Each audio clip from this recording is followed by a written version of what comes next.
On this week's show, we're discussing Xbox Handheld getting sidelined, EA cancels their AAA Black Panther game, and our juicy SGF predictions.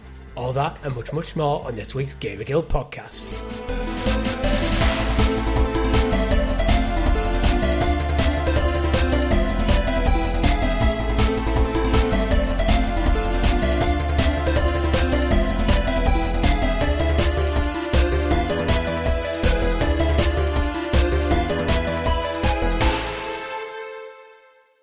Good game, everyone, and welcome back to the GamerGuild Podcast, your weekly show where we round up all the week's video game stories and news for your listening or viewing pleasure right here on youtube.com/GamerGuildTV and up there in the digital clouds on your podcast preference of choice. Your podcast players for this week are myself returning to the show and the arcane rogue, Mr. Chris. How are you doing? Bonjour, Richie. Bonjour. Welcome back. Bonjour indeed. From the land of France. It feels weird that we did click a cast in the week, so I've already Yes, welcomed you back, but this is for the mainstream of our audience. This is your return. Yeah, I had to remember that while I was reading the intro. I was like, actually, no, I missed last week's podcast. So, yes, I am back. I did go on holiday to France. You did. I had a lovely Tom time. step in. We had Tom. We did. Great to see him. I haven't had opportunity to listen to the episode, so how did it go last week? Great. And again, we're in this fantastic place, aren't we, where we have Rob and Tom as almost like backup ammo that when we're just running short, we just whack a few in the chamber and up the pop and talk about games. And they never lose it. They're fantastic to have. Yeah. And in an ideal world where we all could quit our jobs and have our children raised by other people, we'd be doing this full time. But for now, we'll keep with what we can do. You know what? Fingers crossed. The lottery's on tonight. I'm in a syndicate at work. If I win jackpots, I think 165 million. I should be getting about 8 million. So fingers crossed. So what you're saying is we're going for a full studio, paying us full-time wages, and we'll just do this for a living, talk about games. Yeah, potentially, yeah. I mean, you don't have to. You can retire off to California or somewhere and live your best life. We'll work on your behalf. I don't think I'd go nuts with that sort of money, to be honest. I think I'd be quite sensible. I'd buy a house outright, a very nice house. Mm-hmm. And then I'll probably a new car and stuff. Maybe Switch 2? But I wouldn't be... I'd definitely buy a Switch 2. But I wouldn't be going Lamborghini or anything. And then I think I'd probably just look at it and give myself a monthly wage so I don't just end up as one of these people who end up with one of these people win the lottery and then all of a sudden they're bankrupt 5 years later. Yeah, it happens more than you would like to think. Yeah, we definitely do a few super chats in the live streams if you do win. Oh, yeah, I'll give at least 99 pence. Ooh, which is the price of a membership. Funny how things work out, isn't it? But is. We do actually have a good show lined up for you this week. But before we get into it, make sure if you haven't already, you click that like button, subscribe to the channel, ring the bell so you're kept in the loop of all our fantastic content here at GamerGuildTV, such as our weekly live stream, which we should be returning... Are we returning next week?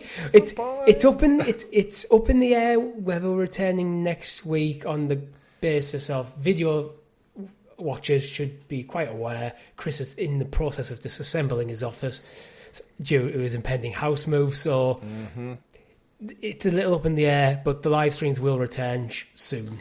Yeah, I'm also, I believe, typically, I think I'm away with work back-to-back weeks, the Wednesday, Thursday that we would normally do it. So we'll figure something out behind the scenes. I promise we'll get back to playing some actual damn games this side of Christmas.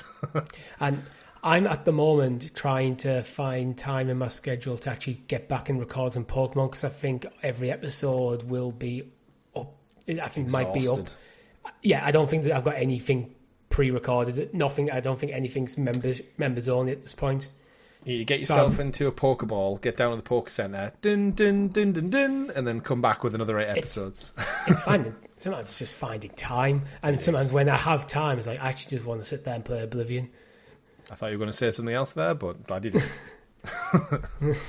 I don't even know where your brain went. Oh, the chat will. I wanted to sit there and play tic-tac-toe. Maybe. If that's what you noughts call and crosses.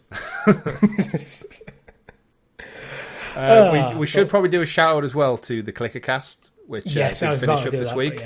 Because, of course, 7 episodes in, season 2 of HBO's The Last of Us complete, finished. Thank you very much for your support there. We've had fantastic engagement across the board. Lots of new people coming to the channel who obviously may not even be gamers, but they're fans of The Last of Us.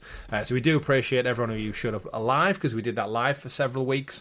And obviously everyone who catches it on demand after the fact or listens on podcast platforms. It will be up on audio services for probably a little bit while longer, but we naturally have to pull that feed because we get charged for it every single month, so we don't want to keep paying for a service when the show's been and gone and on hiatus for another 2 years. But it is there, and I had a great time. I enjoyed the season, and I can't wait for season 3. Looking forward to it. Yeah, me too. We'll probably all return to podcast feeds as well in the run up to season 3, like we did season 1 this year. Yeah. But Clickercast is officially done. So if you want to know what our general thoughts of the last episode and the season as a whole, head over there. It'll be on YouTube forever. Chris, what have you been playing? Well, I'm proud to say, Richie, I have finished Assassin's Creed Shadows. I got the Platinum Trophy this week, so that is probably clocked in about 55, 60 hours, which I think is similar to what your girlfriend said she'd done. Typical Assassin's Creed fashion, it was usually just mop up and then like slightly random trophies to get in the end. There was only one irritating one, which required me to find certain like mythical creatures. Another one. It's seasonal. So Assassin's Creed Shadows has a great thing where every a couple of hours the seasons change. You jump between spring, autumn, summer, and winter, and it changes like the landscape, the way you sneak around. Things like icicles can drop near you and cause people to see you easier, like break your stealth, which is great in terms of gameplay mechanics. In terms of finding collectibles that are specific to those seasons, and I don't know if your girlfriend knows that, but you go into the pause menu and it allows you to skip a season. There's an option where you can hold in the right D-pad and it skips a season. However, you're never at a time when it works. It just says can't skip season now, can't skip season now. And I googled it, and you have to wait until you're about halfway through a season for it to work. But for me, I could never figure out on the little compass clock when the fuck halfway through the season was.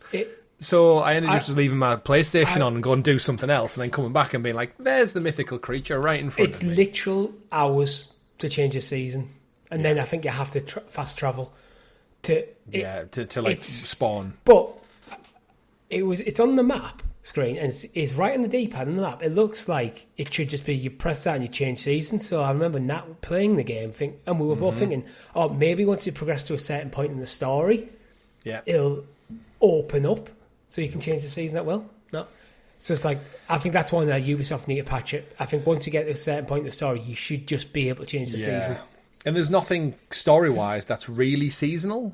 No, but then the story can lock you back and move you back to the right season anyway. Yeah, very true. Very true. But I enjoyed it overall. It was, I think of the reboot, it's probably one of my least favourites, all things said and done. I think I would definitely go probably Assassin's Creed Origins up top, then Odyssey, then Valhalla. Then Valhalla over Shadows. Yeah, then Shadows, and then Mirage at the bottom, which isn't technically the same as the other ones, but it's still part of like their relaunch that they've done. That's not a good trend. It does seem to have diminishing returns, but I don't know if that's just I'm maybe getting a bit burnt out on them a little bit. I think Assassin's Creed Shadows, ironically, does have the looming shadow of Ghosts of Yotei looming over it this year, where I kind of want to conserve all my care and dedication for that, because it's going to be better in almost every single way. So I'll admit I've not played Assassin's Creed Shadows, but I have seen the majority of the game. My interest in that game seemed to decline as I watched Nat play it.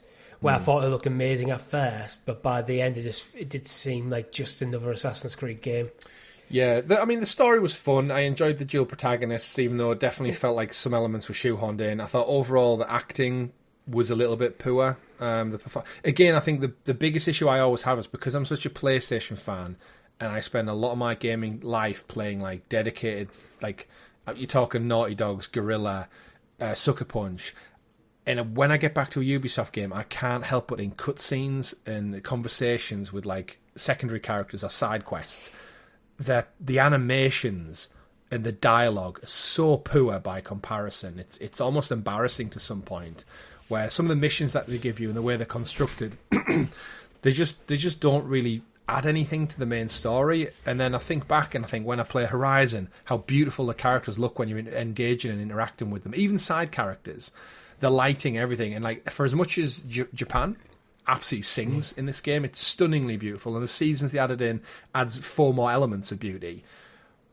But when it comes to the characters, the story, the narrative, it was just lacking a little bit for me. And I didn't like the look of the weird ring things for your quest. Well, it felt like the story was just kind of there. Yeah. Rather than the story being... This is, I think, the big difference between Ghost of Tsushima and Assassin's Creed Shadow. The narrative in Ghost of Tsushima drives you through the game. Yeah. I feel like Assassin's Creed Shadow is you get just a bunch of objectives to complete. Yeah. And then as you do them, you'll figure out what the story is. Yeah. Very much, very much. And I think the problem here, again, when it comes to like the facial capture animations, is we're almost spoilt for choice now with Unreal Engine style games. Like me and Tom were talking about a few last week. Like Expedition 33 is being praised for its like mocap and everything, and that's from essentially an indie company. It's their first game, and it looks infinitely better than Ubisoft, who have like 10,000 employees, all the wealth in the world, all the experience, and yet it's different. So I've wrapped up on that one, Richie, and I'll be looking at tonight, actually, after we record this. I bit the bullet. I've purchased Expedition 33. So this is for everyone in our Discord server who's done nothing but sing praise for this game. So much so, I went out and bought it on PlayStation 5. Even though it's on Game Pass and I could play it, I've got the Platinum in mind for this one. So I'm committing to it, and I'll be starting it tonight before I pack my PS5 away and I no longer have access to games for God knows how long, internet included. But yeah, I'm excited. Expedition 33, and there's some great news for it coming later on. But there is. But I was just actually looking at something to go on what you said, the comparison between Clay Obscura and Assassin's Creed Shadows. They are very different games, but in terms of budget and quality, take a guess of the difference in budget for these two games.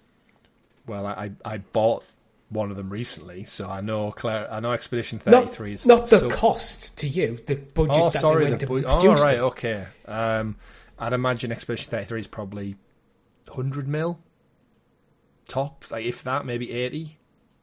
I think they had Alan Wake 2 for about 80 to 100. So the budget isn't revealed, but there's comments. Terrible question then. But there's the comments. The best information I can find is saying that it was about less than $15 million. Ooh. Assassin's Creed Shadow has a reported budget of $250 million. So you talk about quality. Yeah, it's clearly sometimes not a budgetary thing. No, because even if that was 150 million, not 15. Where's the 100 million gone? I can't talk about what the scope of this one is yet. Obviously, it's probably not going to be as big. And it's probably a lot more linear. But a lot of this could be in things like salaries, though. So Ubisoft staff are probably getting paid more, and Clay Obscura, I don't know the developer off the top of my head, their team might be more incentivized. Yeah. And Sandfall Interactive. There's clearly, it's not just a straight up more money makes better game. Sometimes I think it's less money, more restriction can produce.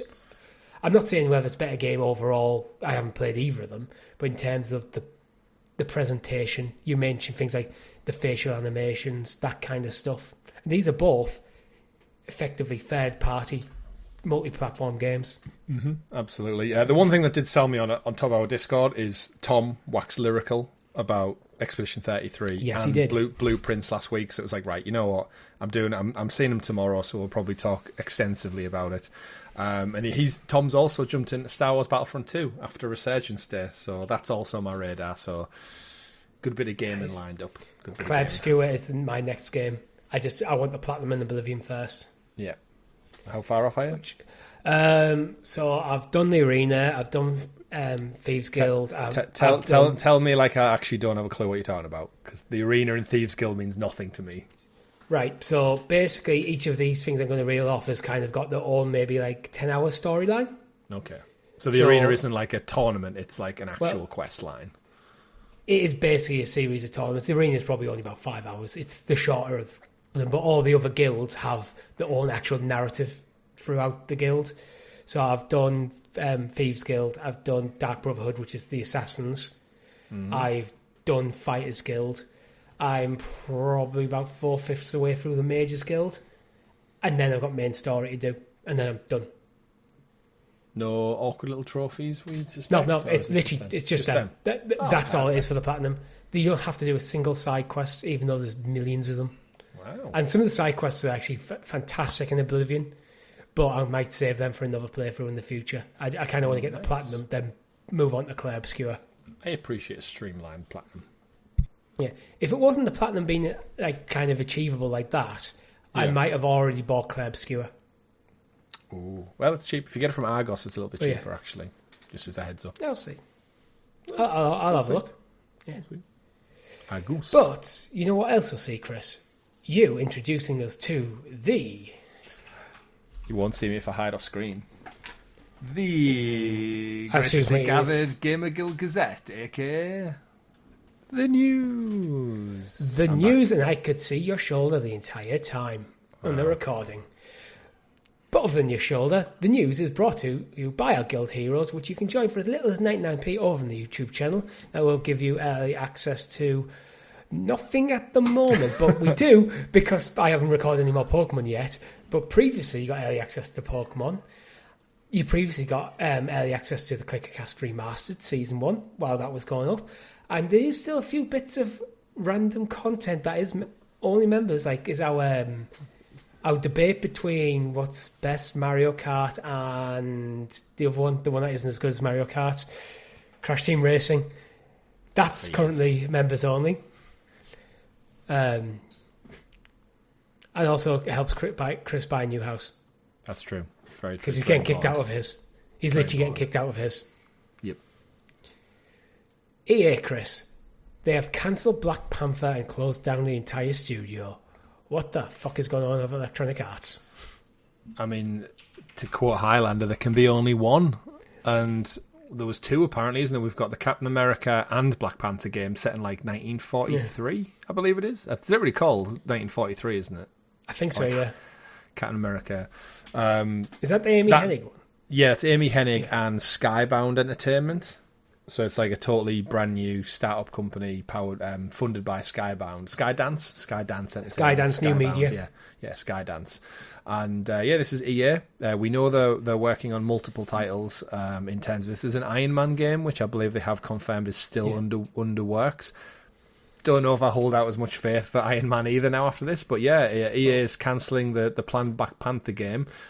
We haven't seen anything of it yet, but this is also from the Cliffhanger Games studio, which is also taken the fall as well.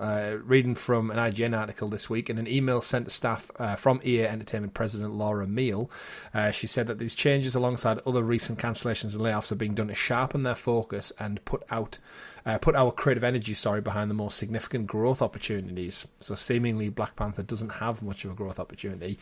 They're also laying off some people from their mobile divisions and centralized teams. They don't know the exact number exactly, but they're going to move people around. About 300 roles were cut last month across different teams such as Respawn and some fan service teams like community-based and such.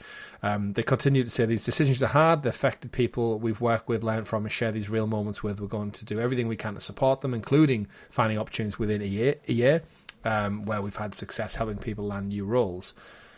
But yeah, all in all, Richie, it just seems Black Panther wasn't long for this world, and we never saw anything from this one, so I kind of don't know how I really feel about it, having not seen anything. It was probably, you'd imagine, several years into development at this point, but this seems common practice for the business right now. Games are 4 or 5 years in, and they're just done in. It was announced in 2023, and it was meant to be a single-player action-adventure open-world game. I think me and you theorised, like, actually this could potentially be much better than Iron Man. I remember us talking about it quite fondly of what it could be. It is worth noting as well that both EA and Marvel have said that there's no change to their partnership agreement regarding this title being cancelled, and I think it was meant to be a free game agreement they've got, starting with Iron Man, which is getting made by Motive. So both EA and Marvel have reiterated that is still the case. Mm-hmm. So EA should be still working on at least another two titles. Yeah, Iron Man and then... Iron Man, then two more. So an unannounced one, yeah. Probably the third game that was not announced that they've already had an idea for, I'd imagine. And then they'll probably have to find something to replace Black Panther. Yeah. This comes off the back of Andrew Wilson last year, if you recall. He said the company would be moving away from developing future licensed IP, as he doesn't believe it's successful in the changing industry that they work in. The licensing for the IP is probably just too expensive. Well, we know Disney take about a 30% cut, right? And then you pay the platform holder a cut as well. So PlayStation or Xbox or Nintendo take their share of that. So you do wonder, with ballooning prices and time and everything, is it worth the investment? Like, you have to pour money in to get like AAA quality. As we've just seen with Assassin's Creed, it was what, 150, 200 mil? 250. And if on your return you're taking a 50% cut going to parties that don't really do much, Disney take 30, PlayStation take 20 or something. Yeah, if you're losing 50% of your revenue. Yeah, for nothing. It's like fucking stamp duty. So if it's 250 million and then you make your total cost, the total like income from the game is say 500 million. Break even, yeah. Then you're breaking even. So what's the point? Yeah. What's the point? You might as well just not worry about the overheads, not worry about the sunken development cost, and just call it quits and do something. You'd have to earn more than $500 million for EA to see a profit. Yep. And that just doesn't happen anymore, does it? Yeah. But that doesn't actually change the agreement they've got with Marvel, and that is something that both parties have stipulated this. So it seems like they haven't just decided to cut the Black Panther game. Reading between lines, I feel like they haven't just decided to cut the Black Panther game and then hope for the best. It feels like they've probably been discussing this with Marvel. Yeah. So there's no idea to know which party involved maybe wanted this. I feel like maybe EA in their restructuring. Yeah. Maybe decide, unfortunately, Black Panther might not be far enough along, or maybe a lot of the assets could be repurposed for something else in that game. There's a lot of moving parts in this that we will never really probably be privy to. The fact that there's another game already in development, like if EA maybe got wind that they're about a year or so behind Amy Hennig's team, there might be a tactical choice to say, look, we've seen the damage it can do. In fact, they might have seen it firsthand. Remember when Dead Space came out and Callisto Protocol pipped them by about 2 months? They'll have data that says, like, well, actually, people bought Callisto Protocol and got their horror fill. Maybe they're worried that Amy Hennig's Black Panther and Captain America game comes out, pips them to it. And then I also think not only Marvel is getting diminishing returns, but then I think Black Panther 2 was a terrible movie for a Marvel quality. And I thought the introduction of, like, the Ironheart character in it was shockingly bad as well. I think a TV series is going to bomb too. The CGI was weak for me. The plot was average at best, and obviously they lost Chadwick Boseman, which was unhelpful. Like, they couldn't do anything about that. But it just feels like the momentum is gone, and I think, doesn't that translate over to games as well? Yes, it's very much lost. I think the film that sums up the MCU best for me at the moment is Ant-Man and Quantumania, where it was still getting reshoots and changes to the plot well into production. Yeah. I don't think that happened anywhere near as much in like the first like 3 phases of Marvel, where there's very much more of a clear plan in place. It feels like they're constantly trying to change on the fly. It's it almost echoes the games industry. It's like it almost got too big to control, too unruly, too many caveats and people and contracts and money and timelines. Too much money in it. There's too much money. Oddly enough, there's too much money in it. So the amount of money that they have to make in profits is so insanely huge and not realistic that no publisher is willing to take a risk on anything. And EA have said they're going to focus on their franchise going forward: Battlefield, The Sims, Skate, Apex Legends, and they'll continue to invest in games like the Iron Man game at Motive and a third Star Wars Jedi game from Respawn. all safe options. Apart from maybe Skate. Yeah, but you've got to imagine the development costs on Skate a drop in the ocean compared to like a AAA. It's essentially just a simulation on skateboarding, isn't it? There's no story needed, no real mocap, no script writing. I'd imagine Skate would have quite a lot of mocap. It's a bit more... No, I mean in terms of like performance mocap, that you don't need someone doing like deep monologues with script and facial detail and no, but you need to actually probably film lots and lots and lots of people skating. Oh yeah, but you don't need the detail. Is what I'm saying in like the actual people. Yeah, like I guess RIP, but at the same time, if the studio can be put to better effect on a new IP, well, it can't. It got shut down. Yeah. Oh well, that's true. Yeah, actually, yeah. Sorry, the staff then can be put to better effect on other titles. I still don't really know what to expect from an Iron Man game. I don't know. I feel like maybe Black Panther.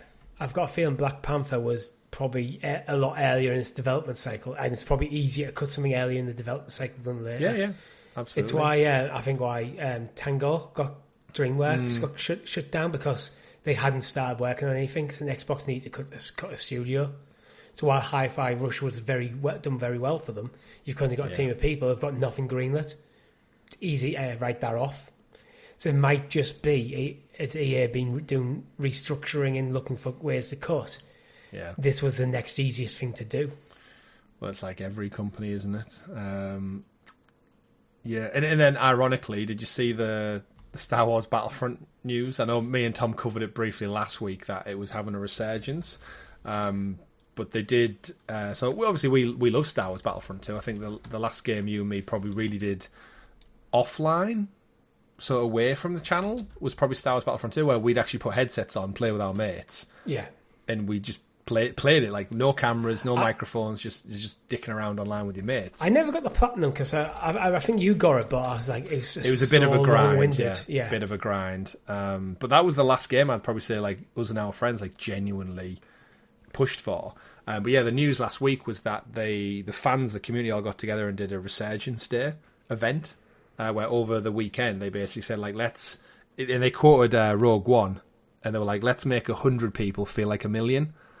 And like that was like their champion call to rally to arms, and they did it. The peak concurrent plays back when the game released was about 7,000 on Steam. They hit an all-time peak of nearly 19,000 over that weekend, so nice. They more than doubled it. And that was only Steam. Apparently across all platforms, it was even bigger. They got like something like nearly 100,000 people playing, which is more than some like popular modern day games. So now everyone's like, Battlefront 3, like do it. And then there's some of the devs on Reddit have been saying like they want to get the band back together because they're all spread out across EA now. DICE are working on Battlefield right now, but you got to just ironically laugh at EA cancelling this game, saying they're going to focus on these solid franchises. And Battlefront sat there going, you left us. Like, you abandoned us several years ago, and if you took microtransactions out, that game would still be firing on all cylinders. The story, that's the problem with the story of Battlefront. It was tarnished so much with microtransactions and the stupid star cards, which just unbalanced the multiplayer. Like, I don't like things in multiplayer where you either have to pay money or grind to get an advantage in how the gameplay. Because I just feel like that it just breaks the game for newer players. Yeah. But... So since they did when they said they were going to wind down support on it, they got rid of all the star cards, they changed all the progression so it was all just in-game, they made every character available from the get-go, so it's almost like you get a complete game like you did with the original back in 2005. So it's almost in its best form it's ever been in, and I'm seeing loads of clips in my YouTube algorithm that are basically people experiencing it for the first time, and they're all just like, this game's fucking gorgeous. It looks great, it plays great, it's fun, and it's like, yes, it was. It was just littered with conference big wig problems that ruined the launch, and it never really made it up from that. Anyone listening to this show knows probably quite well that we're not the games as a service people, but I think the industry now knows how to do games as a service way better than when Battlefront 2 came out. They've had all the trials and tribulations. They've tried the loot box thing. Everyone hates it. They still do it, but people don't like it. They've tried the pay-to-win shit. People hate that. They found a way to kind of go, this is what even some of the bad decisions that people don't like are now accepted. A Battlefront 3, I would kind of go, just forget about the story. We've got the Star Wars Jedi series now to give us that fill of Star Wars single-player story. Mm-hmm. Just do this as a games as a service multiplayer Battlefront 3. Have a long-term plan for it, and just do something. Yeah. Make the best multiplayer Star Wars game you possibly can make. Yeah. And interesting enough, the little tiny kind of like nugget of information that I read came out of all this as well is back to the EA story, is the multiplayer feels like a really good solid shooter. And I don't know if you can recall, can you remember the game Ark Raiders that was revealed at Summer Game Fest last year? It had like the kind of the colourful 70s, 80s rainbow stripes. And it was a third-person shooter set in like the sci-fi world. It looked a bit like Intergalactic. Was that revealed Stadia? I think there was a trailer, I think there was, because the developers had worked on other things. That shooter had its playtest conclude just before the weekend, and it's actually made up of former EA and DICE developers who worked on Battlefront. So it's almost, in a way, it was like an ode to them, like the spiritual successor to Battlefront 2, has just finished a playtest, and everyone's like, hey, you know what? Ark Raiders plays just like Battlefront. And then we had this massive resurgence. Revenge of the Sith was back at cinemas. Andor Season 2 finished. Fortnite had a Star Wars season. This perfect storm happened. And I bet the bigwigs at EA must be sat there going, we just cancelled Black Panther because we're shitting out money. And then something we left in the dust 5 years ago is now more popular than it ever has been. And we've done nothing. Like, you just can't write it, can you? You just can't write it. No, you can't. You know what? You've just stolen my Summer Game Fest predictions. Ark Raiders is still slated for 2025. Summer Games Fest is next week. Hey, it might well be. It's time. We do not have a date though. I think it's time. But yeah, so if you're looking forward to playing a Black Panther game, there's still one coming, so it's all right. And it's from Amy Hennig, who did Uncharted 3, which is a phenomenal story writer. So I can't wait for that one. 100%. But since I've already brought up Ark Raiders and Summer Games Fest, let's get into it. Summer Games Fest predictions. Yes. So first things first, we probably won't be covering it live because I won't have a house, an internet, or a table to sit at. So it was scheduled in the dock. We were more than happy to cover it. I was looking forward to it. But yeah, I'll have most likely spent an entire day dismantling a house and rebuilding another one. Not brick for brick, but I don't think I'll have the setup or the time or the energy to sit down. So we'll cover it on the show instead. No. But apologies for that. Yes, it's like an annual tradition that we do watch along. Yeah, it's just unfortunate timing. Any other day, if it was a Thursday, it would have been fine. But Jeff Keighley screwing us again. Time zones. The Thursday, all the Saturday. This is actually the first year he hasn't screwed us in time zones because it goes 9 o'clock GMT. Well, here's the thing, Richie. Right, all the social media for Summer Game Fest GMT. We're not going on GMT. Has no one over there told them that? It's BST. Isn't it? So it's actually 10 o'clock. It starts, not 9. So this is like. I had a look at the Twitter feed, and all of their stuff says 9 o'clock GMT, 9 o'clock GMT, which it's actually 10 o'clock. It does. The official website says 9 o'clock GMT. Which is actually 10 o'clock. So they're promoting the wrong time. No, I'm like... Is this a case of they got GMT wrong and it's BST, or they got the time wrong? So I checked it, so when you put you add the event as a Google Calendar event... Yeah, I've just done that. We were set to go live for 9:45. So we'd be going live 15 minutes before the 10 p.m. start. So if you're going to watch Summer Game Fest, you might rock up an hour early if you go off their official channels. But you just think, like, surely someone at the entire company understands how time works with time zones and that, or at least double checks it. Because we haven't been on British summertime we haven't been on GMT for 2 months now. Ish. Well, March, I'm right? in the camp of saying, of saying we should stop fucking around with the clocks anyway and just leave them alone. We should. Then we don't have this problem to begin with. Yeah, let's just get back to Let's just get back to GMT, and then we don't move it again. We just stay there. Yeah. Farmers can just get up an hour earlier or later, whatever it takes. It's fine. We'll let them off. Jeremy Clarkson will probably agree with me. Games. So it's the world. So Friday the 6th of June, Summer Games Fest is. So it's worth noting there is an Xbox showcase on the Sunday the 8th. So for me, when I've been looking at what games that I think might be there, I've just ruled out Xbox entirely. They may be double dipping, but with Friday and with them having their own event, I think it's unlikely they're showing anything significant at Summer Game Fest, unless it is a case of, here's this game, you'll hear more about this on Sunday, kind of thing. I think they'll have like a little stinger once, like, because they always like kind of sponsor it, so I'm sure they'll be like, tune in Sunday for more. But there's a lot to pick from. Do you want to just kind of jump around and pick out our favourites? What we suspect? Because we do have a partner list, don't we? Yeah, we have a partner list, and I've also pulled together a list of games that are due for this year. Some of them have release dates, some of them do not. I want to ask you first, though, are you expecting any Switch 2 news here? Or anything to do with the Switch 2? Yes, because this week they were confirmed as an official partner. So if you look on the website, it's had a refresh, and the Switch 2 logo is in the 5th row down on the partners list. So absolutely. And the fact that it comes out on Friday. Yeah, I can confirm Nintendo and PlayStation actually are both on the list. So everyone's there. All big three. Although PlayStation could be on the list because there's some games that are coming to PlayStation rather than a PlayStation game.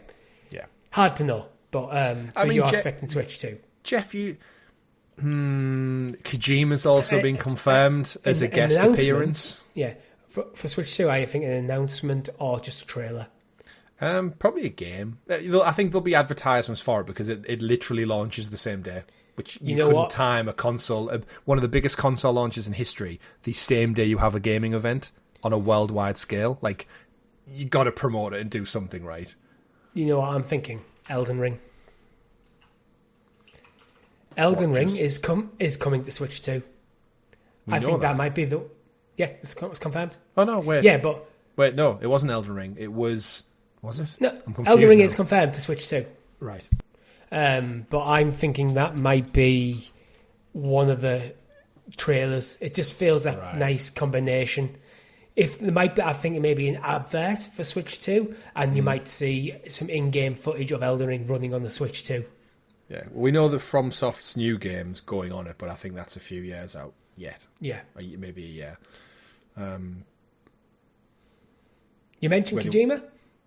Yeah, just thinking you mentioned PlayStation were going to be there. Death Stranding launches this month as well, June. So my guess is Kojima's going to be there to show us another 50-minute trailer of Death Stranding 2 and why you should buy it later this month. Yeah. Actually, it's actually meant to be later in the show, but there's also been a Death Stranding anime announced. Since we're on Death Stranding. Yeah, I get it out the way. It's just, I don't know what to expect of it. If it's crazy and zany and Kojima's got his hands in it, it'll probably be great. Like, I've loved some of the last anime shows I've watched. Like, Castlevania was fantastic. Cyberpunk Edge Runners was fantastic. There's no reason with the story that Kojima writes through Death Stranding that an anime couldn't work. It's some cool, trippy shit put into a beautiful art form. So, yeah, that'll be great. I feel like the anime might be the way that I finally understand the point of what Death Stranding is. By experiencing the story in that format and go, right, that's why I should play the game. I get it. Yeah, I get it. So that's possibly why PlayStation might be there. I could also see us getting another tease for Ghost of Yotei in some capacity, because again, that's coming August, right? So you're not far out from that. Maybe I could see Ghost of Yotei. I would have thought maybe they'd hold off for a state of play to do it like a deep dive. Well, that is rumoured. We covered that, I think. Did we cover that last week's show? There was a rumour of it last week. So the Saturday seems quite free. I could see PlayStation dropping a cheeky state of play either Thursday or Saturday to kind of slot in between the rest of the... They do like to do it last minute and not tell you all They do. So... but what about the rest of them? There's a lot of players here. Where would you like to start? I'm looking at the list of things I've wrote, and I think there's some things I think we should mention. Dune Awakening, I don't think Eva's particularly interested in a Dune MMO. No. That's due on the 10th of June, so it does feel like, and it feels like very Summer Games festy, a kind of like a Jeff Keighley kind of announcement. So I could expect to see that. FBC Firebreak comes out 17th of June. See that. Absolutely. Final, like a release. final trailer before release? Yeah, well, we know it's coming to all platforms. We know it's coming to Game Pass and PlayStation Plus, so everyone's going to have access to it. We're definitely going to give it a go on the channel, and the fact that Jeff Keighley's so closely tied with Remedy and Sam Lake, they're going to have something to show off. And yeah, again, a couple of weeks out, it seems like a great platform to just give it that one last push. You know what? I'm actually looking at this list and going, if they cover even half of these games, it's a rock solid one. Yeah. Gex trilogy, limited run games. I could see that being a small moment. Yeah, I can see them maybe having a little montage of just like some of the little remakes, reboots, because they've got their own back. Because they've got their own engine now, the limited run. I can't remember what it's called. It's not called limited run engine, but they have their own engine which is being used for ports. So I wouldn't be surprised if we maybe get one or two new announcements of things. But yeah, I think Gex will be their front runner. Yeah. Any that you want to bring out? The standout one for me, I think, looking at the list, there are probably two. I'd say IO Interactive being there. It's been a damn long time since we had anything other than Project 007 being named Project 007. It's been a good couple of years since we got Hitman 3. I know they've done a lot of packages in the VR version and the Assassin, what was it called? The Assassin Collection or something? The full, where it was like all of them repackaged into one banner. It's been a while, and I think IO are ready now to go big and independent. Remember, this will be the first one since they broke away from Square Enix. It's their game, it's their baby. James Bond's in a bit of a movie hiatus right now, so what better time to drop your own version of Bond that could be better than the movies than now? Give me a trailer, show me some gameplay, give me a vibe for what James Bond in 2025 looks like. Because it's been a while since we got a Bond game that hits all things. I knew there was something about Hitman I'd read recently. It's by the time you listen to this, it'll be too late anyway because the offer ends the 30th of May. But Hitman: World of Assassination is free to own on Steam. But yeah, you just reminded me of that. But I think you're right. Maybe Project 007. It's time to resurface. Or actually show us what the game is. Because we don't really know. It's just Project 007. That's all we know. Yeah, which is like it's such an ambiguous thing to say. Another game I think it's time to show as well is Hollow Knight Silksong.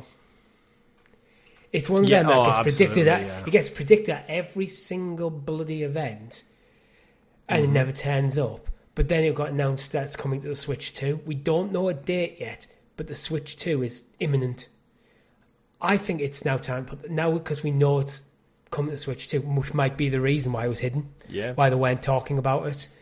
So I feel like this is the time to finally go, we can finally tell you when this game's coming out. So, when it kind of feels like one of them things, maybe Nintendo, they had an agreement with Nintendo where they weren't allowed to talk about the game too much because it might give away information about the Switch 2, that kind of thing. Yeah. I'd agree. As a nice little side note to what we said, they haven't confirmed Konami to be there, even though Metal Gear was shown off at, I think, the Game Awards.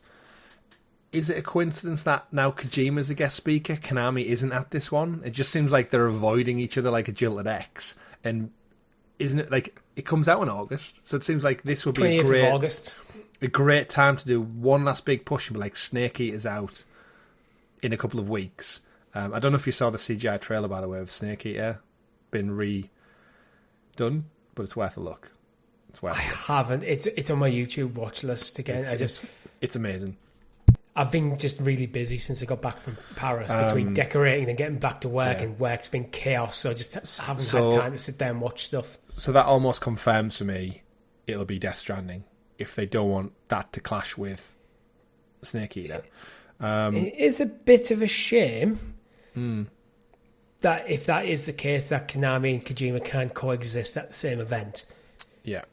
Because Metal Gear Solid Delta, surely that's a game that we all want to see some full in-gameplay stuff, and let's start building the hype train for us.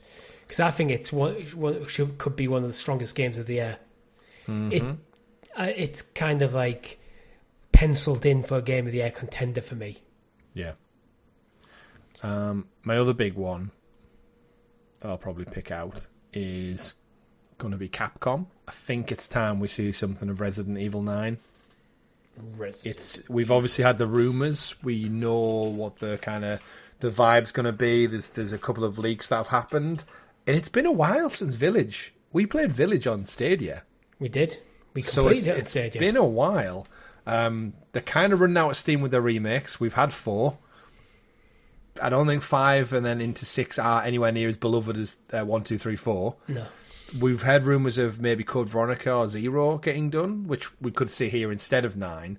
I could see them hitting us with a Silent Hill double here, where it's like, he's 9, but before 9 comes out, we've got Code Veronica remake coming 10 of the year or something like that. I think it's the other way around. I think it's 9 first. They've confirmed them working on... Did they confirm or did they tease they're working on 9? No, yeah, 9's been pretty much confirmed. I think the director for Village is back for 9, or the director for 7, Biohazard, is back for 9. And one of the main guys is back to do this one, so... Yeah, but then there's only just rumours of it. Could it be Code Veronica? Could it be Resident Evil 0? Yeah. Could it be a Resident Evil 1 remake again? Fingers crossed. I feel like it's 9. I think it's almost like new title, remake, new title, remake, new title, remake. Yeah. That's the kind of cadence we're working there. But definitely something Resident Evil. There's probably going to be an update for Monster Hunter Wilds as well. Like, it's been out for a couple of months, probably like an expansion or more monsters or something like that. So they'll probably have a little segment in there. Yeah, I think that's likely. Monster Hunter, again, it's another one that just feels like a Jeff Keighley-ass game. Mm-hmm. A Jeff Borderlands Keighley-ass 4? Game.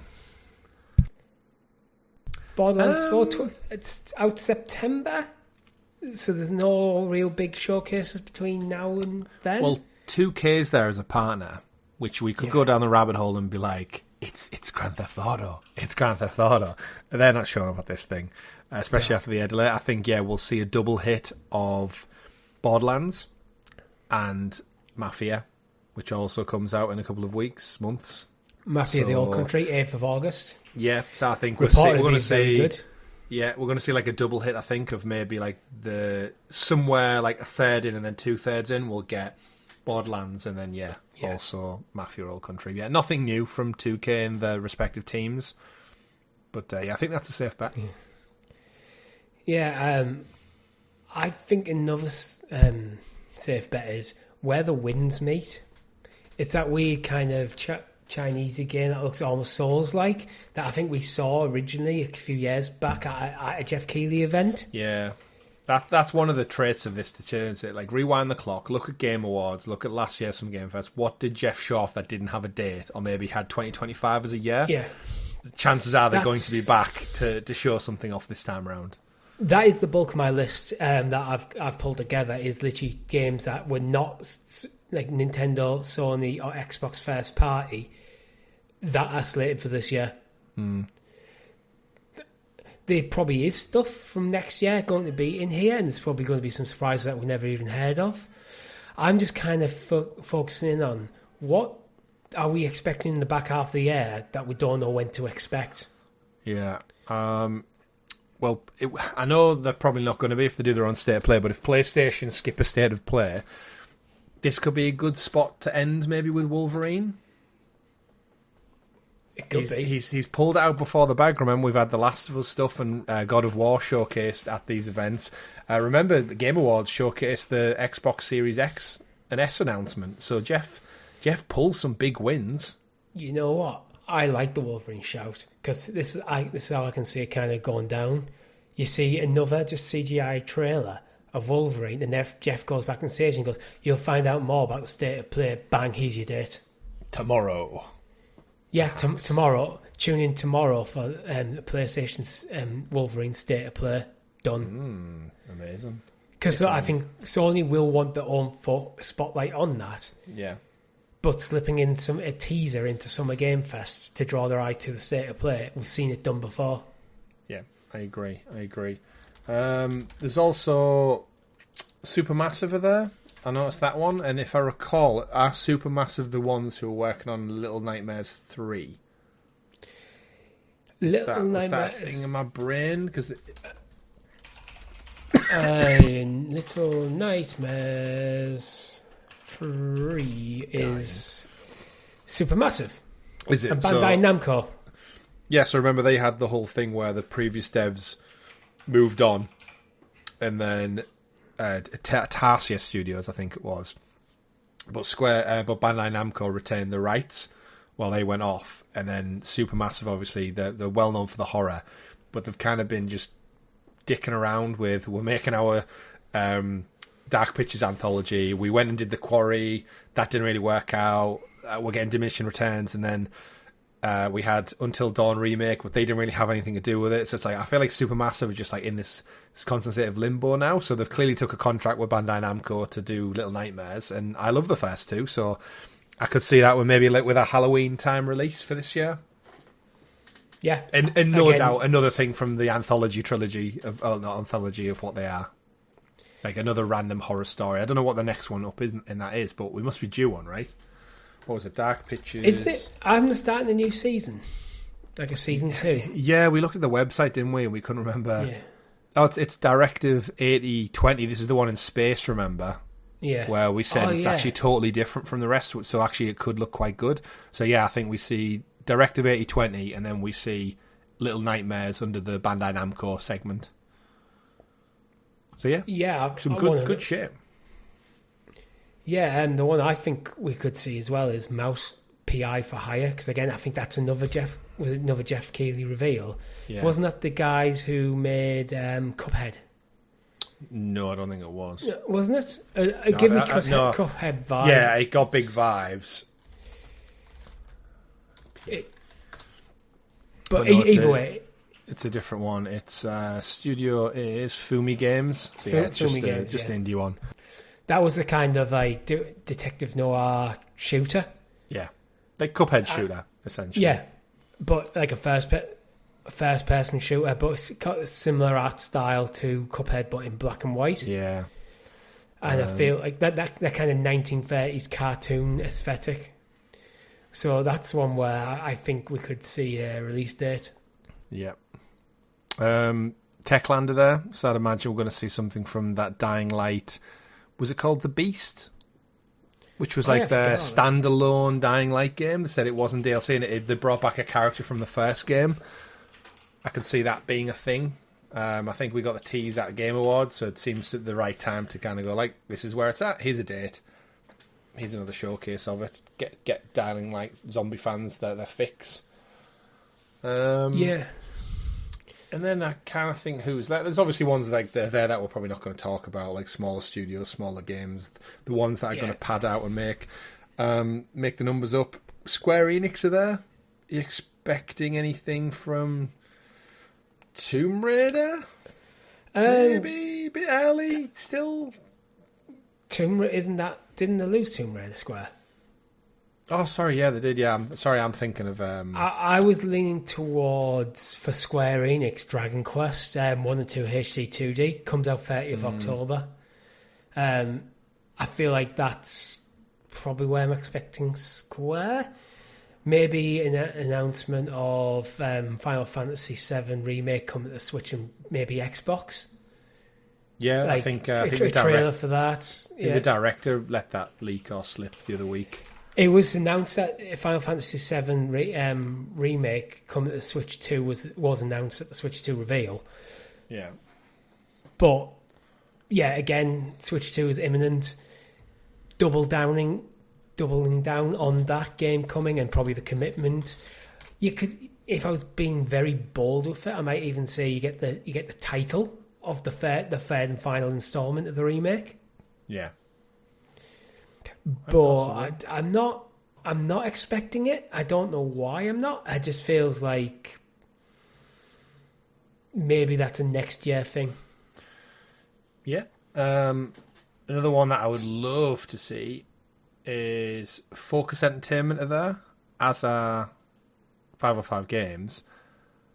Another entry in the Plague Tale series, which initially I was like, nah, that's a bit crazy. But then the first one came out in 2019. The second one came out in 2020. So if we're hitting 2025, I could see a trailer and then 2026 release. Then the cadence isn't far off for releases. Yeah, I don't think it's an insane shout, to be honest. And that's by far Focus Entertainment's like biggest IP for me. Yeah. Well, CD Projekt has just caught my eye as well. Witcher. I mean, yeah. Like, we know Cyberpunk's going to Switch 2, so there could be a little Cyberpunk like Switch trailer teaser. But they did show off The Witcher at Game Awards, right? Like a good 3-4 minute cinematic with Ciri. Yeah. But do we need more meat? We know there's the rumours of 1 and 2 remake were in the pipeline as well, so maybe they're a bit closer than we anticipated. Maybe. I really don't know. Maybe that's why they're here. Maybe we'll get some clarity on the order of things. We know it's Witcher. It's probably Witcher before Cyberpunk. Yeah. Aside from a Switch trailer, yeah, I think so. But is it going to be Witcher 4 or Witcher remake before Cyberpunk? Yeah. And they're potentially working on the third kind of strand to their arsenal. So they'll have The Witcher for the fantasy, and then they've got Cyberpunk, IP, and then and another new IP. Yeah, definitely. I mean, Frontier are there, who do Planet Coaster and Jurassic World Evolution. I don't think they need to do it, but maybe with a new Jurassic Park movie coming out, they're going to do another Jurassic World Evolution 3. I can't imagine these park sims take much turnaround development time, with them being kind of like copy and paste jobs. Yeah, Niantic are also there, so potentially Go, some Pokemon Go. Yeah, I mean, they've been bought out recently. Stuff. All the other side games have gone. They've kind of really just doubled down on Pokemon Go. But Steam are there. Maybe another Steam Deck or Half-Life 3. Yeah, I'm not expecting much hardware announcements, but some apps here still. Yeah, I mean, Razer are there as well. MetaQuest are there. Yeah, so probably just some trailers for like, look at our cool keyboards with LED lights. Some of these could be like just adverts. The partner list. Some of these are literally could be like adverts rather than trailers, and not effectively the same thing. But well, let's face it, Amazon Games are there, and they're probably just going to spend all their marketing money on talking about Prime Gaming and Twitch Gaming, and if you buy the game now, and oh, by the way, you can play Luna still. That's a thing. But were they actually going to come out and talk about games? Probably not. What they're supposed to be doing? What, a Lord of the Rings game? I think. God knows. And New World is getting like an expansion, I think, but who knows? Yeah, I think. And then you just got a sprinkle of indie devs in there, which will bring their own cool stuff. Devolver there, Coffee Stain are always great. Bloomhouse Games are going to bring all of the horror stuff. But yeah, I think as you mentioned at the beginning, if they get even half of the things we predicted, I think it'll be a stacked showcase, and I'm genuinely looking forward to it. Apart from things like Wolverine, Dying Light, Plague Tale, and Witcher, some of which haven't even been announced. Yeah, everything we've talked about is this year. Yeah. I think that's what's getting me excited for this. Is like there's so much cool looking stuff for this year that we're still waiting to hear detail on. Yeah, and final one at the bottom of their list is Yacht Club Games, who haven't done anything since Shovel Knight, which was epic and amazing, but it was a Kickstarter. Don't they have a second game announced? Well, they did all like the DLC, but because it was all fan funded and it was only like a really, really small team.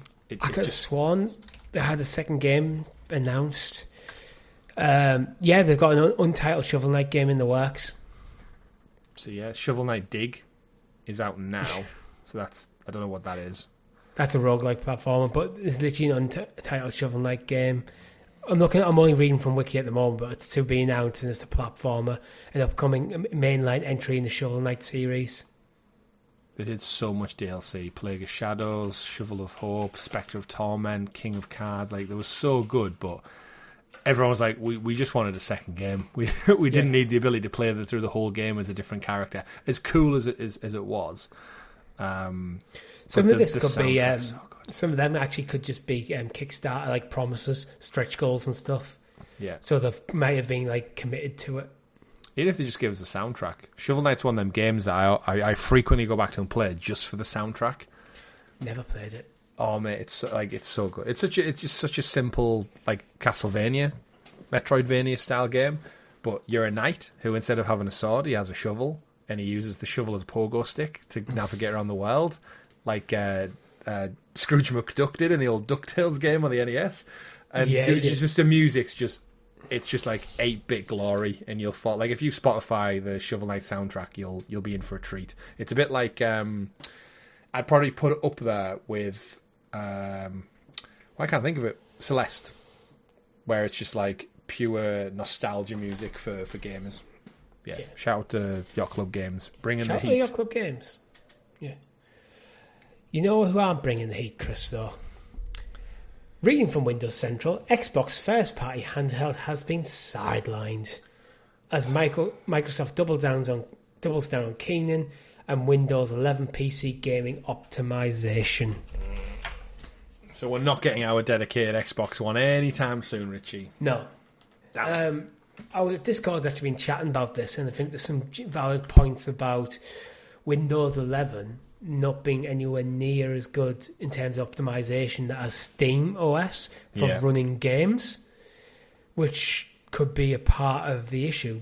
But the handheld that me and you kind of pitched that we want is a cloud gaming platform. So you have the full fancy, effectively Steam Deck equivalent, which is Project Keenan.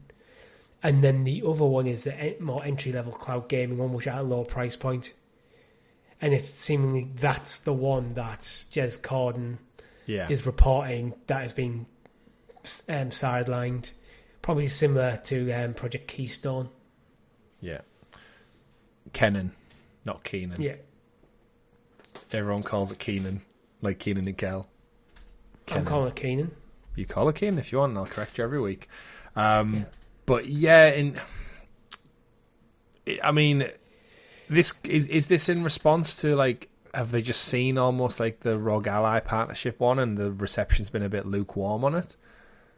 And like, right, let's see how it plays out with third party before we put all of our eggs in this handheld basket. It's hard to know because most of the third party ones can do what we want this thing to do. They're just not optimized for Xbox. Yeah. And they also have a bunch of other functionality which adds significant cost to the device, because if you're playing games natively, that is a very different proposition than running games via the cloud. Yeah. It has a different set of hardware and different costs associated with it. Yeah. So, and we must admit that we do not know this sideline handheld any idea of what the specs are. This could just be a ROG Ally with full Xbox branding, as far as we know. We're just speculating that would be a lower price point because that made more sense to us. Yeah, I think obviously it's only rumour, but it is from Windows Central, and Jez Corden knows the stuff when it is, and it does say it's only been pushed back. So we don't know if that could just mean like a quarter window, a month or two, to a seasonal window. We're not too sure, but.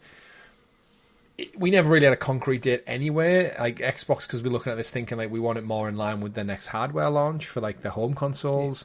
We don't know what the Game Pass numbers are looking like for maybe cloud usage versus like native usage and PC and stuff. So there's probably a lot of data that's been crunched to come to this decision. But I think, as you said, the big driver is if they're going to commit to this themselves, and if Windows 11 isn't in a state that can at least match the Steam performance, that could be a thing. But there's also rumours going around that they're working with Steam to get SteamOS as part of it, which I think would be the bigger win. If Microsoft can incorporate their own game store with Steam, that's another, I think, a good win for the whole industry, where Steam just keeps doing Steam stuff, but then now Microsoft is part of Steam in terms of library and performance, and maybe with some kind of Game Pass integration.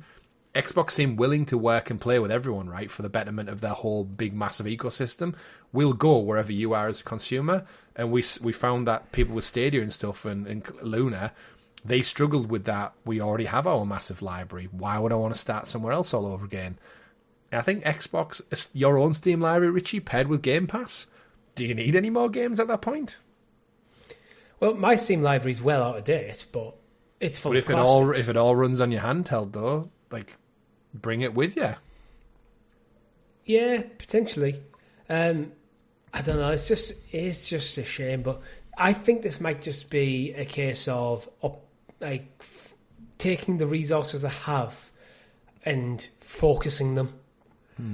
Because there's also Discord again have been talking about things like they are working to improve the cloud gaming options, basically almost like a second generation of xCloud.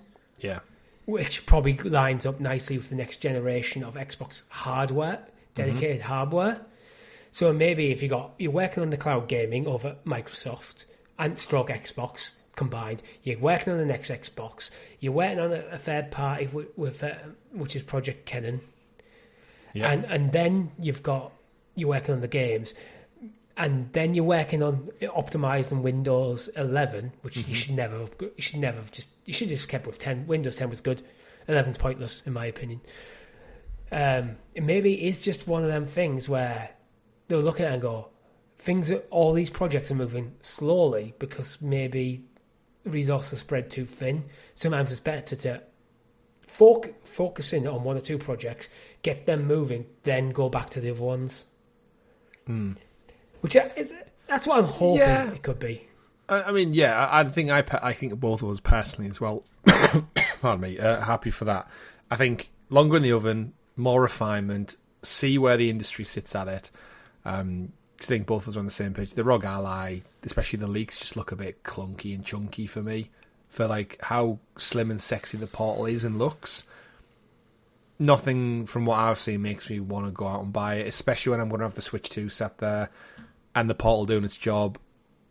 Yeah, it needs to wow me, but I think I'm on the same camp as you. I just want an Xbox dedicated one that looks like it was made by them, rather than just copy and paste a skin from another device. I'd take a third party one that was priced similar to the Portal. That's my thing. I look at the price of a ROG Ally, and I go, no thanks. I'm paying a lot of money for features I don't want. And literally, the ROG Allies, I think it's listed on their website as £599.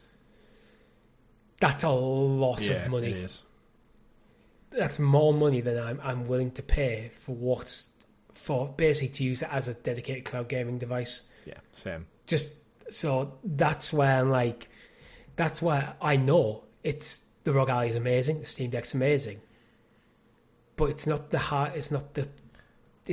thing I want. Yeah, I want the Portal in green. In green specifically, yeah, I want it in translucent Xbox green. So that would be pretty slick, to be honest. That's the one I'd go for if I could get a translucent green like Xbox version of the Portal. Yeah. Give it to me. I think that's just where I'm a bit disappointed because I love my Portal. Tom was talking about how much he loves his Portal. He wouldn't have played Expedition 33 and Blueprints without. And you know what? Just before we came live on this, I saw it on my app as Tom's back online. It's like every night he's on that shit now because he just sits in his. You were talking about that last week. His wife plays TV and he just chips away, and it's like, yeah, what a world, what a world. Yeah. Yeah, I listened to the show while doing my ironing, while my girlfriend was painting. Post-holiday ironing, there was a huge pile. So I just put the GamerGuild podcast on while I was doing it. See, this is what you could do back at home. Just like you can. Yeah. But everyone I know who's got a Portal, and I found it funny that Tom's use case is actually quite similar to mine. Because he likes to spend time with his wife. And he also wants to play games. Yeah. And so while she's watching TV, on my case, Nat's playing games on a PlayStation, I can be playing my game while hanging out with her. Perfect. That's why I love my Portal. Me too. And that's what I want from Xbox. And what I want from Nintendo is Pokemon Legends ZA. Because we have a release date, Chris. October the 16th. Earlier You've pre-ordered... Yeah, it's usually Pokemon is my birthday. You've got Switch 2. What are your thoughts? Because I think everyone knows once I get my hands on Switch 2, I'm buying this game. Like, I didn't play Arceus, so I'm a little bit like, I don't know if it's not a direct sequel. I know, but like the what they do with it, I haven't seen enough from it yet to give me the Pokemon itch, and I think it's that with me it tends to come in like by a couple of year cycles. And I need to be in the right... Like, you remember when I had my Pokemon card fix and I went through the whole thing and I got the 25th anniversary collection in its entirety, including the gold plate editions and the McDonald's collection and everything in between. I don't know if I'm feeling it right now, but not any discredit to the game. I just don't think I'm at that place where when I get my Switch, I'm all about Mario Kart. I've got one eye on the Donkey Kong Bonanza game, and then I'll see what other indie titles come out, probably from Summer Game Fest this week. But in terms of Pokemon, I'm like, I might just hold off because chances are there's another main entry one around the corner.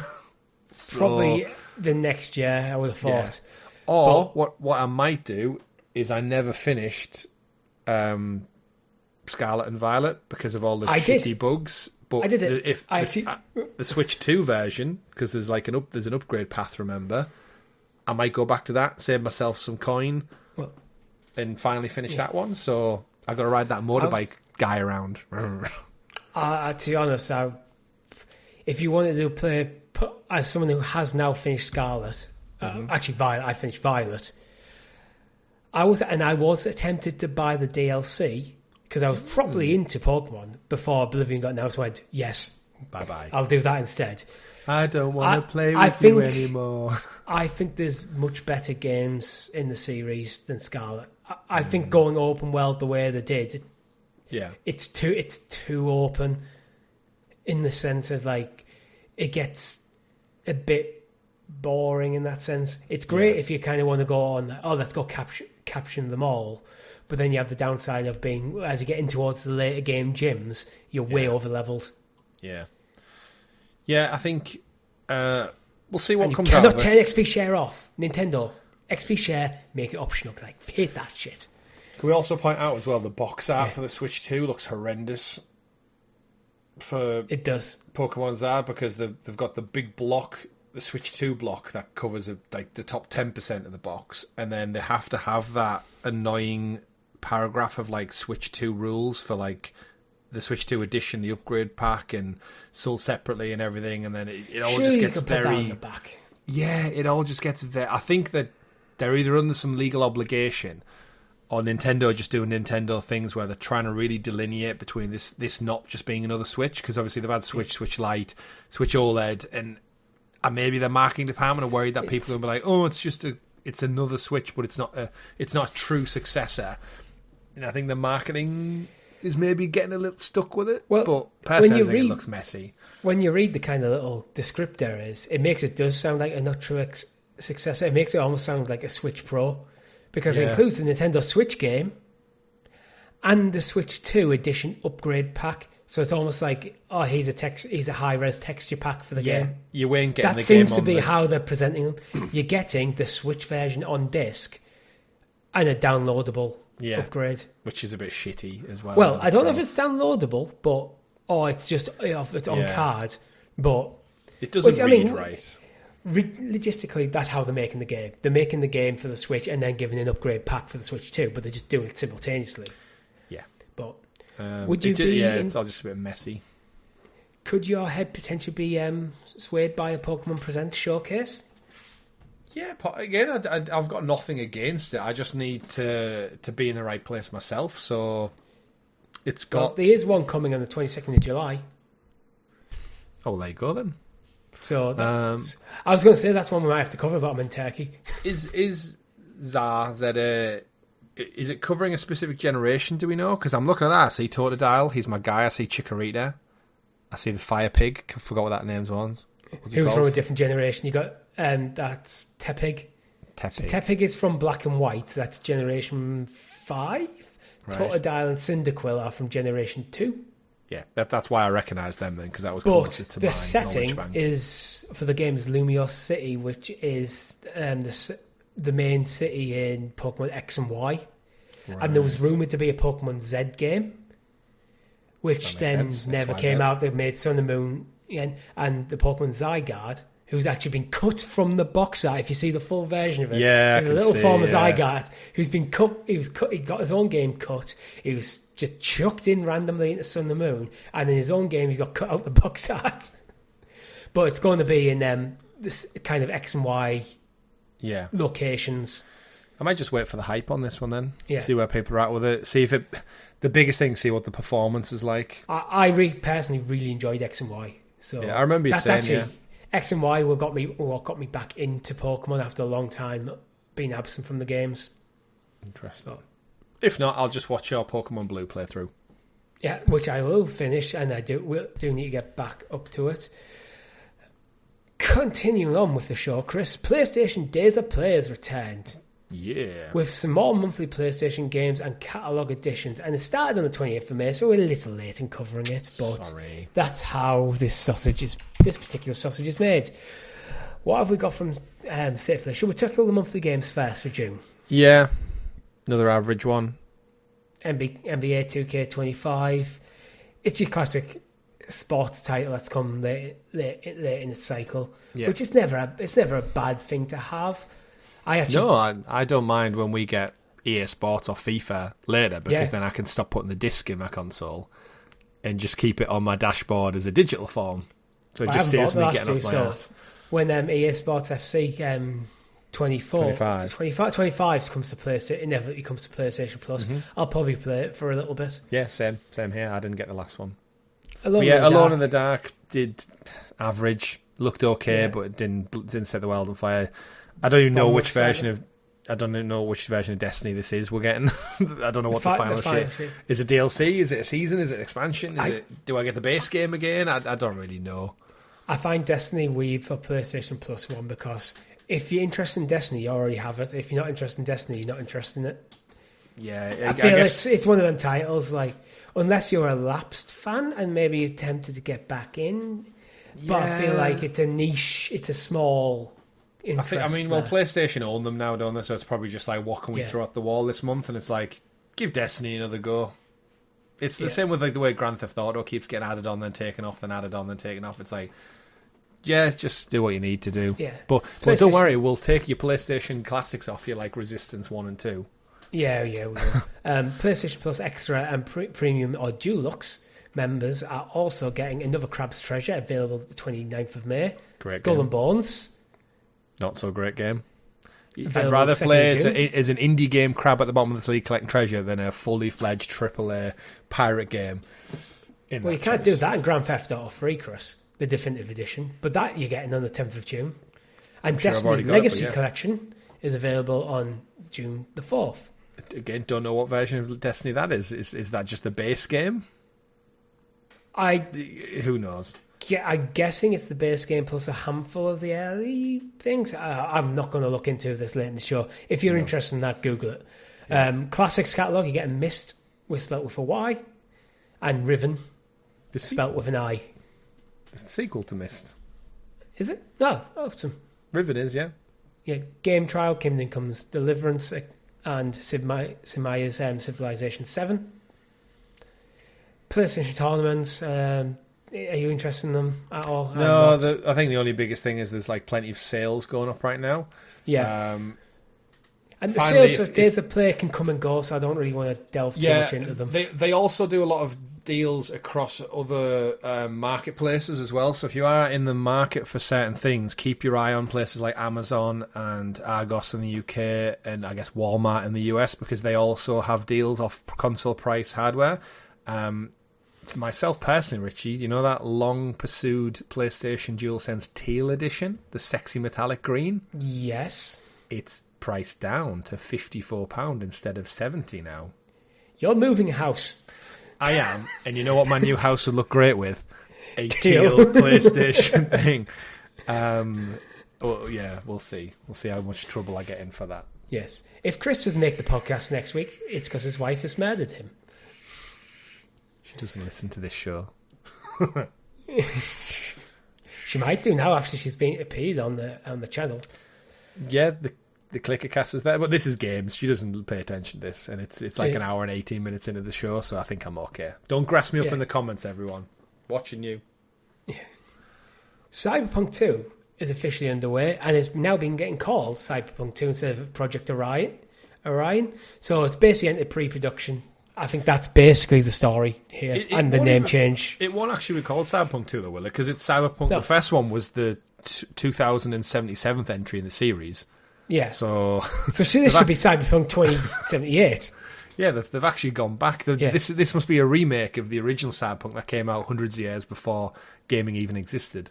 Yeah. But all jokes aside, it's nice to see that it's it's nice because CD Projekt, I feel like we get updates from because they do the stock exchange stuff. I feel like we get quite detailed updates whenever they do like a financial call. They tell us the project names, they tell us what they're working on, they tell us the time frames.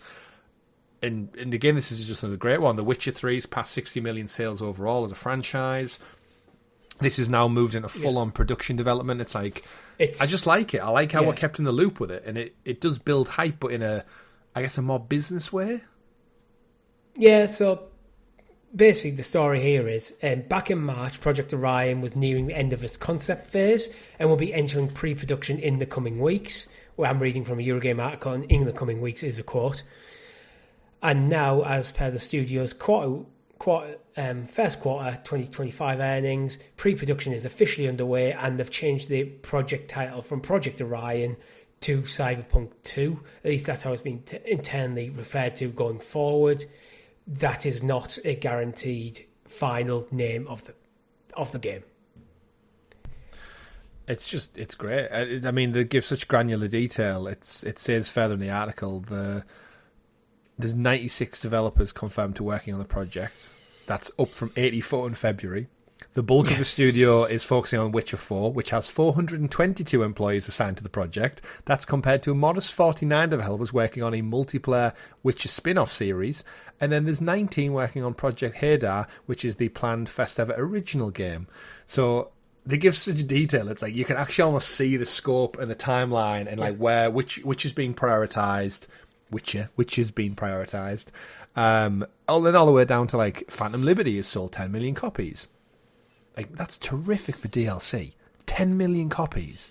Yeah. Like, CD Projekt have this, like, they fucked up so much on launch, and yet the goodwill they garnered from The Witcher in just the gaming consciousness has pulled them out of the dead, propelled Cyberpunk onto unparalleled success. And yes, somehow they feel like messed up and they've survived. They took the loss with grace. They stood there. They took the flak from it. They fixed the problems, ended up producing a great game, then went, here's some DLC. Right, enjoy that, guys. We're going to go make the next Witcher. We're sorry. Yeah. Sorry. Like, we're sorry. That's from South Park, isn't it? Yeah. The BP episode. Yeah. Sorry. Yeah. We're sorry. Are EA sorry, Chris, about cancelling World Rally Championship? It should be. Well, it's found a new home, so I'm sure. It's all right then. So, EA, when they bought Codemasters, they got WRC the games as part of that deal. And after the last one, they went, we're done with it. And now I've lost the publisher. World Rally Championship. Yeah, Nakon have now got the rights to the game, and it's gone again. Yeah, I mean, I've got a little soft spot for World Rally Championship just because it was one of the games on. I felt when Gran Turismo 2 or 3, maybe 3 was out, and you know, like Gran Turismo is much more of a simulation game, and it always looked gorgeous, and the music was great, and it had such a list of cars. And I remember playing like arcade mode on Gran Turismo 2. Was one of my favourite racing games of all time. Before Need for Speed came along, and then I realised that actually I prefer crashing into the barrier and drifting and using nitrous oxide and such. But World Rallying Championship, I think my skill set is more tuned to rallying.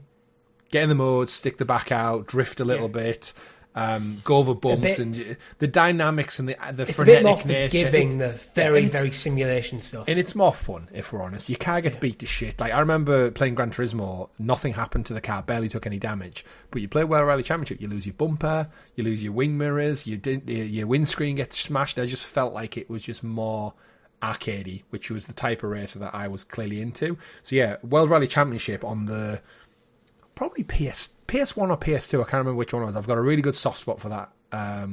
And Colin McRae Rally. Shout out to Colin McRae Rally, which might have been the precursor to this licensing deal. I think I played a similar thing where, they were really good. I think they had arcade games down at our local bowling alley, perhaps. I think we played one or two there.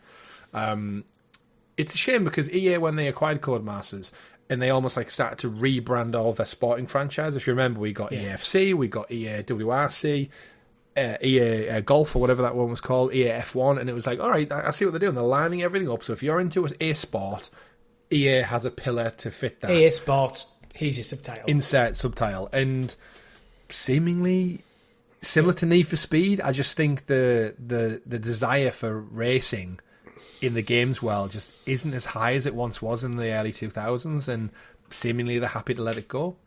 Yeah, so they made the 2023 edition, mm-hmm.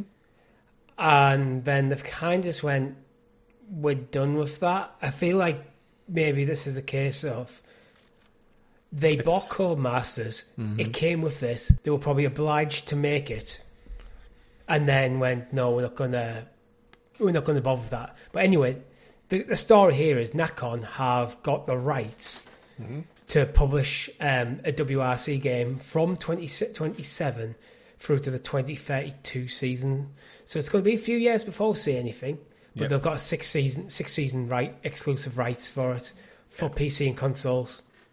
And if they're smart, they should make it a platform. Just call it World Rally Championship. And even the word championship almost is what you would call a platform. The and championship is the competition. Season pass. Yeah. To cover the next season. 2025 season, 2026 season, and then you can just keep adding content without having to rip everything up and do an annual entry. And when you have this 6-season deal as well, you can have a clear endpoint as well. Yeah, and if it succeeds, then you just renew it and do another season. And obviously at some point you might have to do another generational skip, like when the PS6 comes out. But for now, I feel just in terms of your pipeline, it's just more convenient. But this 6-season deal could potentially take us into the early PS6 generation. Mm-hmm. And then if you sign a new deal, they could launch it as a new platform to do the same thing again. Yeah. Well, Nacon's the publisher, aren't they? So I'm not sure which developer they'll dish this out to, or if they have like an internal studios. But you know what? I'm glad the franchise is living.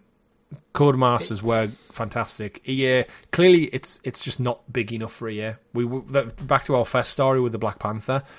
It's clearly a franchise that it doesn't make EA money. It might be successful, but it's not EA successful.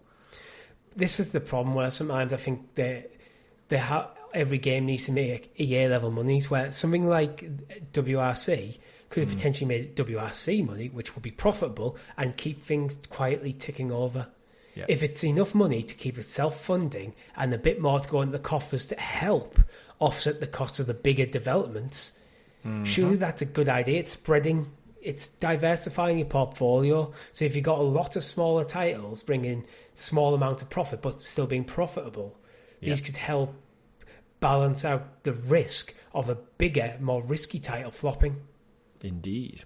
But there again, I'm not paid millions of pounds to make these sort of decisions. If only. The developers of Claire Obscure should be, because 33 days after Expedition 33 came out, they had sold how many copies, Chris? Including the one you are currently holding a camera. 33.3 million and one. You are the one. It's poetry in motion, right? Yeah. Expedition 33 days later, 3.3 million copies sold. Congratulations to us. Possibly it's very indie game, not far. Oh, I mean, I'll tell you in a few weeks, but no, I don't think it's going to get indie game of the year because I think it's up for the big award. So I think indie game could go to something like Blueprints instead. Probably not tracking too far behind Assassin's Creed Shadows. Overall, I think Assassin's Creed Shadows is probably maybe tapping out at about 4 or 5 million now. Just shows you. But yeah, I guess me and the 3.3 million people are going to have a great time this year. So Assassin's Creed Shadows sold 1.7 million copies on PS5 in less than 2 months. I don't know the total sales figures, and there's not enough time in the show to actually dig them up properly. But it gives you a kind of, theoretically, if you doubled that for Xbox, that's 3.5 million in 2 months. This is on 3.3 million in 1 month. PC as well, yeah. PC as well. So even if you went to double it again, you'd have to double it again on PC to make it even. So I'd say I will say Claire Obscure Expedition 33 is selling at a faster rate at this point in time than Assassin's Creed Shadows did on its launch. And it's got which much better fanfare a lot more behind profit. it. Oh, absolutely. Indeed. I'm finishing up the show, Chris, with The Last of Us Part 2. Because they sold an extra 2 million copies. Yeah, speaking of since doing well, season 2. Yeah, we always knew that there's this kind of like ecosystem boost. But yeah, there's a guy called Chris Colombo, does a lot of data analysis across like all entertainment mediums, and he goes super deep on it. And I think we just want to highlight as we round up this week's show of like the importance and the way video game companies and publishers like PlayStation, Xbox are thinking outside the box a little bit now. And back to our point about The Witcher and their stocks, like how many times when the season of The Witcher came out, we saw a huge spike in sales of The Witcher across all platforms. And if you can keep that ticking over with anniversary editions, remakes, reboots, seasonal content, and then with the massive success we're seeing now of video game entertainment spanning across everything from The Last of Us TV show is obviously one of them. Fallout has just been signed off. Season 2's finished. The Mario movie and Minecraft movie and everything else in between. I think Minecraft went back up to like second top seller of the year last week after the success of that movie. It makes sense, but yeah, this guy's gone and done some like insane dig deeping on The Last of Us being an ecosystem. So it'd have a 7-episode run, and in terms of like cultural currency, he calls it, and commercial lift across all platforms and talent, you've got the model reaching 20 on streaming services, reach 20 million unique viewers, which means it's an estimated $72 million in subscriber value, based on like their ad teas that HBO Max and stuff do. TikTok momentum, so he's got social momentum. The Last of Us hashtag on TikTok passed 10 billion views, with spike moments happening in the Abby and Joel scene, Ellie and Dina scenes, trending globally because of like relationships and maybe both positive and negative, but it's trending, and that's what you want in terms of marketing, right? They had like global nuance, so like things like cosplay, Pascal Pedro fan art, memes being created. Like this guy does his research on like everything. And then yeah, down in retail and game uplift, he's got Part 2 remastered sold an estimated 2 million units during the Season 2 window. So across a 2-month window on TV, they've seen a massive uplift in them. And also interesting uplifts, Richie, on social media: Ellie's guitar, Abby jacket cosplay, Firefly pendant, and a clicker mask. Just you know like what? Interesting little details where you're like, that's so I searched for Ellie's guitar during one of the episodes of the Clicker Cast. Right. While recording. Because we were talking about it, so I googled it because I think it's a Taylor guitar. Yeah. And they did do a brief run of it. I remember it wasn't something like, I think I found it on eBay for 20 grand. Yeah. So it was something like that. It was insane numbers. What is effectively a guitar, a £2,000 guitar that is mass produced with a slightly different decal in the neck. It's branded though now, isn't it? And it's got that like nostalgia attached to it. It's so weird how it works. It's fucking awesome. Like, but yeah, it's a collector's piece. This guy doing that's great. He goes on to say like even like the cast of saying like globally you've got Pedro Pascal, he notes he's like press magnet, late night fixtures for TV shows. His market rate's about 7 million per film and 1 million to like campaign with him. So having these big stars, says Bella Ramsey, Caitlin Dever, Isabel Merced are like the up and coming like youth. So they're generating like huge profits from like social engagement, Emmy buzz, beauty, like fashion, makeup sponsorships. It's like, and all that feeds back into the show's success, HBO's success. And then award season comes around, it kind of ramps up, and it's like it's an ultimate media machine that all just stems from a little old video game, Richie, made by Neil Druckmann and Naughty Dog. And you can kind of see, love it or hate it, or maybe your thoughts on season 2 aren't good, but you cannot deny it's almost grew to a size of success where it's like it's almost like self-sufficient now. The game's 2 million extra copies just for broadcast. It's almost worth making a TV show just to see if you get a spike in game sales. I think this is probably why they did a remaster of a remaster. Oh, undoubtedly. To get a fresh copy on the shelves in time for the show, expecting this kind of sales increase. So, and everyone who laments them going like, why are they doing another remaster? Naughty Dog can't wait. It's like, this is why. Because it's just put another 100 million in their bank, which allows them to make a sequel. Yeah. Or another game, or fund the studio, or the dev, so they don't have to do layoffs. So it's such an interesting... And again, back to what we were talking about earlier on the show, Battlefront took... EA must be looking at sales of Battlefront 2 spike and going, what the fuck did we do? Did we put a sale on? Did we do that? And then they go... It's almost like... Picture yourself... It's Andor. Andor did that for you. Just picture it. You're on Vader's Star Destroyer, and one of the little Empire grunts comes over and goes, Sir, we've got something show up on our radar. And he's like... What is it, General? And he's like, people are buying Battlefront 2 all over again. He's like, why? He's like, we don't know. More of them are coming out of Lightspeed. Sale. And EA just like, what the hell? And it's just perpetual multimedia entertainment in its entirety, and you love to see it. So it's a medium that we're passionate about, just doing well. You can just imagine someone in EA's offices, he's probably just in the accounts section or something, and he's just looking at the sales figures for like the week or something. He's like, that's weird spike there. Why is that happening? And then they've had a meeting about it. It's like, does anyone know why this is happening? It's like, oh, well, Handheld's gone, yeah. And then you find out as a social media presence pushing it, it's like, did we have a campaign? And he's like, no, just Handheld, the show, which has nothing to do with EA and nothing to do with Battlefront. There's no cross-pollination apart from that Star Wars IP and the fandom of Star Wars. Yep. You love to see it. You love to see it. And what I love to see, Chris, is This Week in Video Game History, which is how we like to end every week's show. So starting on May the 30th, happy birthday to my girlfriend. What have you got for us? Star Wars Episode 2, Attack of the Clones, 23 years ago. Launched on Game Boy Advance, just to get a Star Wars one in there, because we were talking about it. Nothing in particular on this day. I guess game I have never owned. What? The game I've never owned on the 30th of May, that is probably the biggest one in this title, which is insane that I've never owned it, is Mario Kart 8, came out in the Wii U. Oh, yeah. Wow, shout out to the original. We skipped it for time, but Elden Ring Night Rain came out not years ago on 30th of May. Not here came out today, not years ago. Looking ahead. Nothing. 31st of May, we have 26 years ago, Worms Armageddon on the PC.